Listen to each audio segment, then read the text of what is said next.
upon you all, brothers, sisters, friends, and everybody watching. Welcome to this live stream, this live lecture, whatever you want to call it, this short reminder. In this last of the series of the Abrahamic lectures, I want to cover and discuss a very, very important topic. And before I go into the topic itself, I want to start with a very beautiful and profound story.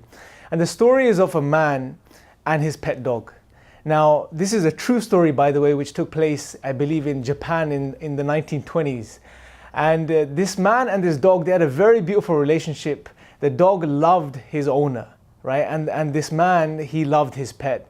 And every single day, the owner would leave home, travel by train, go to work, and then in the evening, he'll come back by train to the local station. And when he would get off the train, he would see his pet dog will be waiting for him every single day at the station. Right? And this happened year in, year out for a very long time until one day, this man didn't return. He died. He passed away.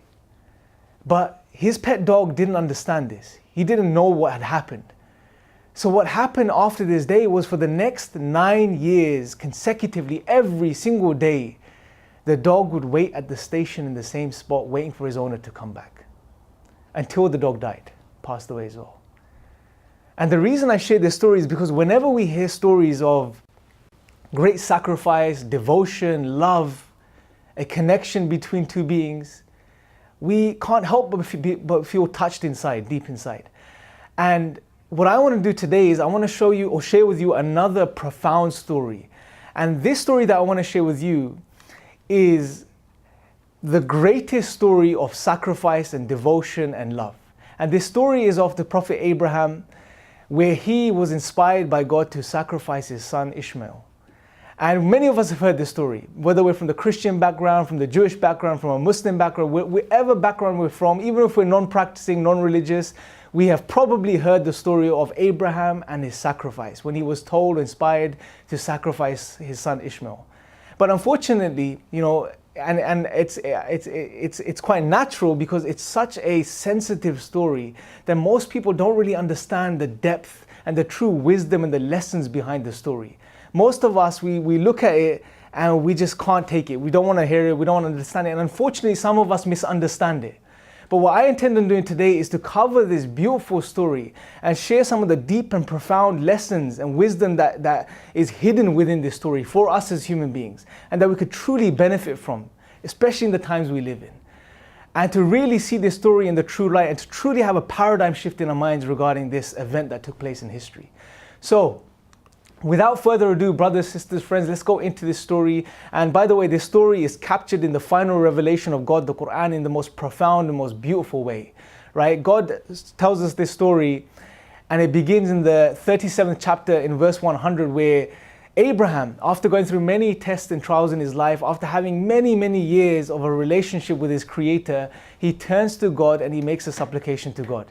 He asks God to give him a son. He asks God to bless him with a child.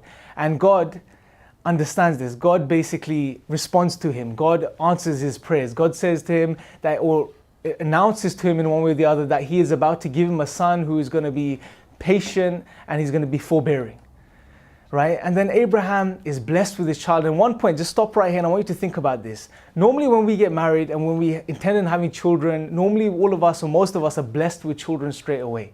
Right? Most of us have children within the first couple of years, maybe even the first couple of months, right? And even though that's the case, when we have that child, when we have that baby, for example, when my daughter was born, it's the most profound experience of your life, right? And when you start to bond with that child and start to develop a relationship with that child becomes the most important thing for you in your life. Right? You can't live without that child. You can't imagine anything bad happen to that child. Right? Now imagine Abraham's situation. Decades have gone by. As we know from the traditions, the narrations, that he has reached a very, very old age. And finally he's been blessed with a son. And when he is blessed with his son, you know, he must truly love this child, this boy, so much. And as we know from the narration in the next verse of the Quran, when it goes on, God tells us that, you know, slowly over time, this boy reached a certain age where he was able to run around, to communicate, to work with his father, you know, and You could just start to you could just, imagine the relationship he must have had with his father, that connection they must have shared, right? And then at that very moment, at that time, God inspires Abraham with a vision, with a dream. And in that dream, Abraham sees that he is sacrificing his son. Now, this is a prophet of God. What he's seen is true. It's from God. It's a sign from God. It's a command from God. Now, Abraham comes to his son, and I want us to really appreciate the dynamic of the relationship between the son and the father here. Something we've lost in the 21st century, this relationship or the relationships that we have in families, right? And just look at the dynamic of the relationship. Abraham knows it's from God, the ultimate authority, the creator of everything that exists. But he goes to his son and he says to his son that I have seen this vision. What do you think? What do you think? Right? And this just shows the importance he gives to Ishmael even in this situation, this scenario. And look at the way Ishmael responds to his father. He says, "Oh, my father, do as you've been commanded, and you will truly find me to be of those who are patient, of those who are forbearing." Just like God told us in the 2 verses before that he's going to give Abraham a son who is forbearing and patient, and indeed he was a forbearing and patient son. But something to really appreciate, the words, when you look at the Arabic here, the words that are used, here's what they signify. When Ishmael responds to his father, he says, it's almost like he's saying this to him. He says, "Oh, my father, I love you. My father, I love you. Do as God has told you to do." Look at the love and the compassion and the way a son addresses his father, even in this situation. And look at the way we respond to our parents today in the 21st century. Even when they do good things for us, we can't even turn around and smile at them and just say thank you. Genuinely say thank you to them, right? So many lessons already from this profound story. And then Ishmael agrees. He says, "Fine, whatever you've been commanded, do it. I'll be patient." And here's the profound point. Both of them submit to him, as God tells us in the following verse. Both of them, Ishmael and Abraham, both submit to God and his command. They both now, imagine this situation. They both have agreed. They are walking to the altar where Ishmael is about to be sacrificed. They go there. Abraham lays down his son on the altar. And again, within the Arabic, in the words in the Quran, what's captured is that Ishmael's head was shaking. Yeah, they've submitted. They've submitted to the Creator. They're the best of mankind, these people. These are the prophets of God. But still they're human beings. His head is shaking. Imagine, you can only begin to imagine what must be going through Abraham's mind right now. He's about to sacrifice his son. The son he so wanted. And then finally, after so many years, so many decades God gave him, he's about to sacrifice him now. Imagine what they're going through. But they submitted to the Creator of the heavens and the earth. And as he was about to sacrifice his son, God calls out to him and he says, "You have passed your test," right? There is no need for this sacrifice, basically. And something we learned, I want us to pause here, and there's a few profound lessons we learn here. And these are the key take-home lessons today for us, brothers, sisters, and friends. Number one, it was never about the sacrifice. God doesn't need a sacrifice, as we're going to see in the verse that follows. God doesn't need things from us. God is free of need. He's completely independent. We as human beings are completely in need of God. Everything in creation, every single moment of its existence is in need of the Creator of the heavens and the earth. God doesn't need a sacrifice. God didn't need Ishmael's sacrifice. But what God wanted to see was whether his slaves, his chosen slaves, would submit to him in complete obedience and worship of him. And they did. And they again passed the test. But what's even more profound, brothers, sisters, and friends, is this, and something we overlook, is that something to ask is, what did Abraham know? What was it that Abraham, peace be upon him, what did he know about his Creator, which allowed him to pass even this test? The greatest of tests, I would argue, any human being could face. What was it that he knew about his Creator? What did Ishmael and Abraham both, peace be upon them, what did they know about God which allowed them to pass this test? Right? Because this wasn't the first time for Abraham. There were many occasions before in the life of Abraham where he was tested, one test after another test after another, and he passed with flying colors every single one of those tests. Why? What did he know about God? What did he know that we overlook sometimes, which made him successful in every single test? And what he knew, and some of the things I just want to share with you so we can start to appreciate what he was appreciating, was that number one, he appreciated and he knew from a very young age that his creator is one. He has a God, he has a creator, and his creator is uniquely one. There is nothing like him, and he is the creator of the heavens and the earth and everything that exists. What else did he know? He knew that this creator, his God, has power over everything. Nothing in creation, nothing that exists has any power except that all power belongs to God alone. He has all power. Everything belongs to him. He also knew that this creator who's so high, so perfect, so mighty, so glorious, that he loves him more than anything else, more than any mother can love a child. He knew this. This is one of God's names, Al-Wadud in the Arabic, which means he's excessively loving, and his love is pure. His love is not conditional. It's not based on somebody loving him. However, everything within creation loves the creator. He understood this. Not only this, he also knew that his creator is the most merciful, the most compassionate. He also knew that his creator is the source of all goodness. He is the source of goodness, the creator of the heavens and the earth. And if he is the source of all goodness, then whatever he commands and whatever he says and whatever he asks for us to do and whatever he puts us through, there is good in it. There is ultimately good in it. Even though you may not be able to see the wisdom, even though you may not be able to understand that particular situation completely, but you will have complete reliance and trust and understanding of your creator, knowing that he is the source of all goodness, so whatever he commands is good. So Abraham knew whatever and however the situation unfolds, there is good in it for me. My creator will never let me down. He will never leave my side. He will see me through and he will want the best for me. And he loves me more than anyone else. He understood this. Ishmael understood this. And this is something only if we start to understand this, brothers, sisters, and friends, and anybody watching, if we start to understand and appreciate who our creator is, imagine how that will change our lives. No one's telling us to sacrifice our children. Thank God for that. Right? But any trial, any tribulation, anything that we try to do in our lives, anything we try to achieve, we will truly be successful in doing it if we just know who our creator is. If we can only know 5, 10, 15, 20% of what Abraham knew about his creator. If we would only know that little bit, it would change our lives completely.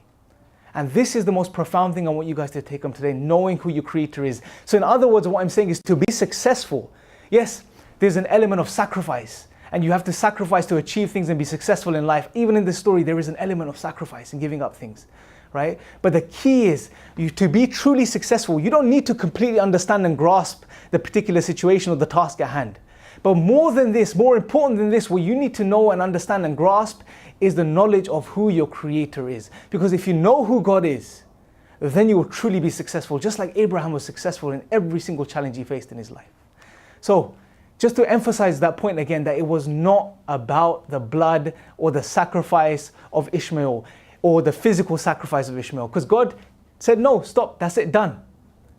As God says in another verse in the Quran, that it's not the, when speaking about sacrifices in general, it's not the meat or the blood of the animal that reaches God. God, like I said, He's not in need of these things. But what reaches Him is the piety, is what's happening within the hearts of people. What's happening within our own hearts. Brothers and sisters and friends, it's about what takes place within our hearts when we do that sacrifice. It's about how conscious we are of our Creator. Are we truly submitting to Him and worshipping Him alone? Do we love Him? This is what it's about. So as we see in the following verses that follow after this event, God replaced Ishmael with a ram from heaven, and the sacrifice was then done. And what's profound is that God says that He would leave a good mention of Abraham for the generations to come, right? And indeed, that's what we find today. That's what we see today. You know, the occasion of Eid al-Adha, which is basically the Eid of the sacrifice, or the festival of the sacrifice, is in commemoration, in the remembrance of Abraham in this particular story, right? So it's about just understanding this reality. And also, brothers, sisters, and friends, what have we been doing over these past 10 days? You know, we've been talking about Abraham. We've been talking about Abraham's legacy. We've been talking about his life and his lessons from his life and how amazing of a man he was and how amazing of a role model he was, right? Indeed, God has left him an amazing mention, right? And this prophecy comes true today. We see this. Every year Muslims celebrate Eid. Muslims, Christians, Jews, they remember Abraham. They remember the lessons from his life and so on and so forth. So brothers, sisters and friends, just to summarize very quickly, 3 take-home points from this presentation, something to keep in mind and remember.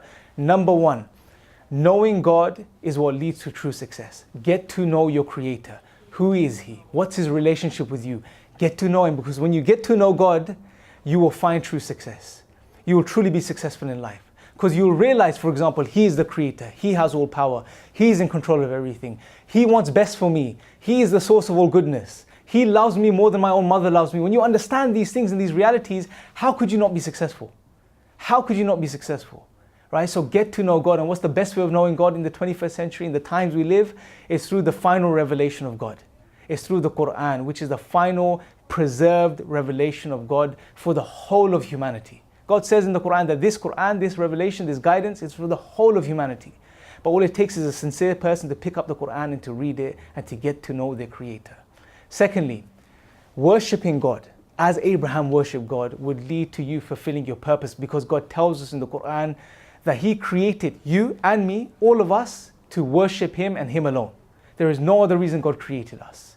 Right? And I want you to really think about something, brothers, sisters, and friends. Someone listening to this point right now may be thinking, well, you know what? I'm a free person. I don't want to worship God. I don't want to submit to someone. I don't want to be a slave of someone. But the reality is that every single one of us, including myself and yourselves, all of us, we are all slaves and submitting to one thing or the other. Some of us are slaves to money. Some of us are slaves to women. Some of us are slaves to, our jobs, people in our lives. Some of us are slaves to even our own desires. I don't want to do this. I don't want to worship anything else because I'm worshiping myself, right?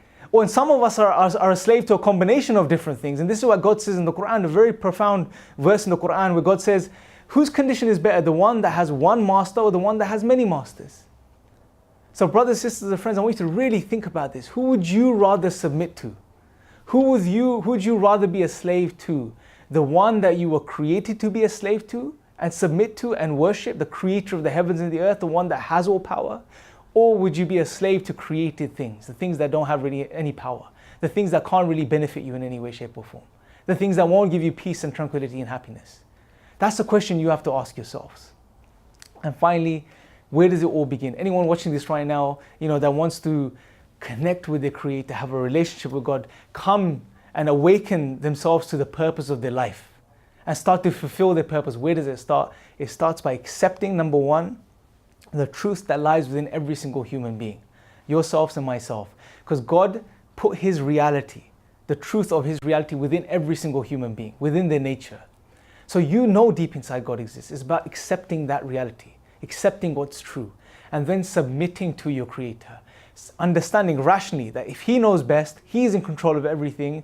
I don't know best, I'm not in control of everything, I can't help myself always, I don't have any power, then it only makes sense that you would submit to the one that does, that you would submit to the one that created you, right? It's about submitting to Him then.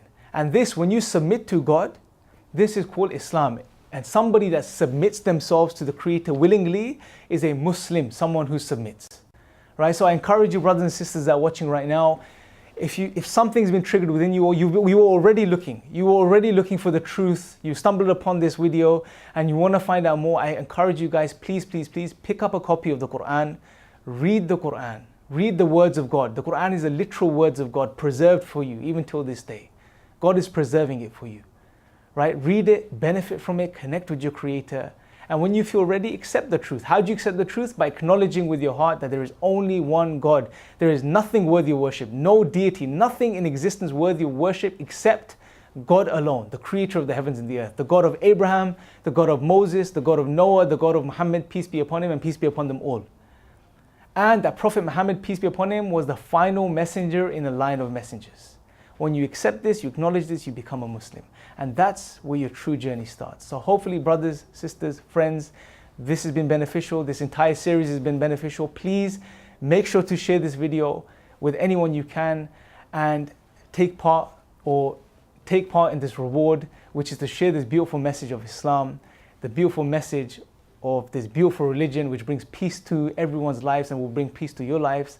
And until next time, may the peace and blessings of God be upon you all. Take care.